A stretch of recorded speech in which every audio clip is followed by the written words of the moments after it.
Beretta 9mm USA Senior here, and welcome back to the Beretta 9mm USA channel, or the CZ 9mm USA channel, whatever channel this particular gun review ends up on. Today, we've got a DoubleStar USA C2G Railgun in midnight bronze. I absolutely love the color. Aftermarket grips from the folks at LOK Grips. These are the two different types of texturing going on here with the bogey, and then this one right here with an extreme cutout to get to your mag release right there. So that's what's going on. That's what's in front of you. I did notice right off the bat that these DoubleStar USA pistols come with an excellent ACT mag. Look at the way this thing is finished. It is marked DoubleStar 45 ACP right there. It has counters from 2 to 8. Wonderfully finished. We have had some experience with these magazines and it's been really good. So a beautiful finished magazine and a wonderfully finished 1911 in that burnt bronze or midnight bronze type of color. I absolutely love the way it looks. This is not just a basic 1911 right here, and it does not come at a basic 1911 price. So you've got the railgun right here. You've got front serrations here that are very well done, pretty deeply cut into the slide right here, and also aft back here. So you can rack it from the back, you can rack it from the front. Either one, they work very, very well. I'll give you an example.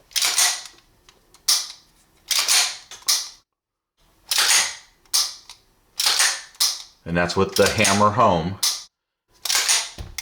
It's just very well done. Right up here, the front strap is completely done. It's done by machine, and I'd give it a 9 out of 10 because it kind of tails off there at the end. You can see that, where there's a couple of straight serrations from left to right, but the checkering does not go all the way to the top. All the way to the bottom is done, however. It has a slight bevel to it to help get in your next magazine. And these are the LOK grips, and the blue is an inside liner on these LOK grips. So it kind of adds some color to it, right? So if you want an internal color, tell them that's what you want at lokgrips.com, and that's LOK Grips. The back strap back here is done, and it's well fitted here on the bottom.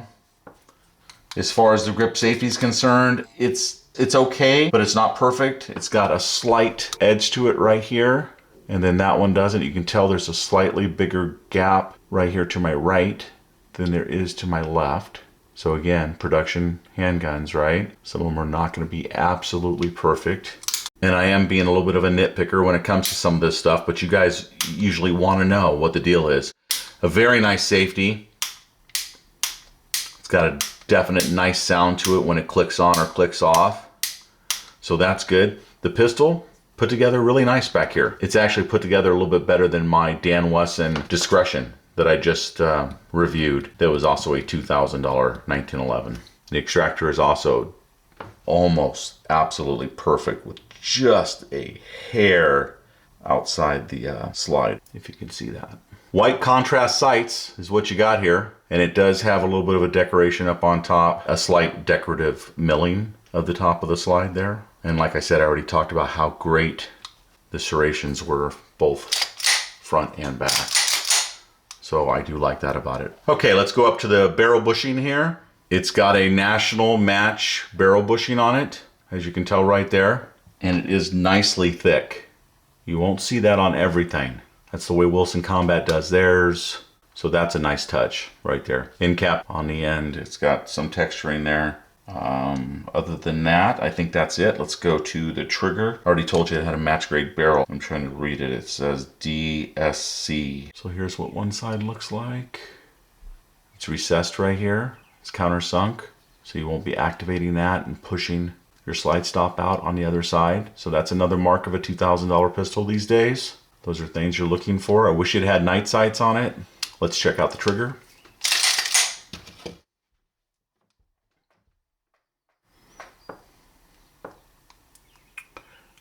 That may be the least movement of take up to firming up I have ever seen.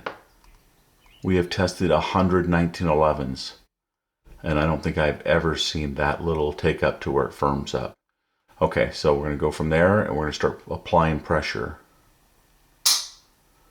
And it did not move at all that I saw, and it broke at about 4.5 pounds, maybe less. Reset. Doesn't push out as hard and doesn't reset quite as fast as some. Now I'm going to let up the rest of the way and see how much it moves. Guys, that's it. It's like it's like a couple millimeters from the onset to where it firms up, and then it breaks. Let's do it one more time to prove to you that I'm not making this up, because this is a little abnormal. I'm letting it out. So, you know, about 1/8 or so to let it out. It does make a noise when it resets, and it lets out pretty damn quick. And now I'm gonna let it up the rest of the way, and it barely moves. So I gotta give it to him for that. That is friggin' outstanding. Let's see what the real weight is on the 1911 as far as the trigger is concerned. 2 pounds, 12.9 ounces. 2 pounds, 5.8 ounces. So I'm gonna say, if you put it in the middle and you do it slowly and consistently, you're right about 2.5 pounds for a production 1911.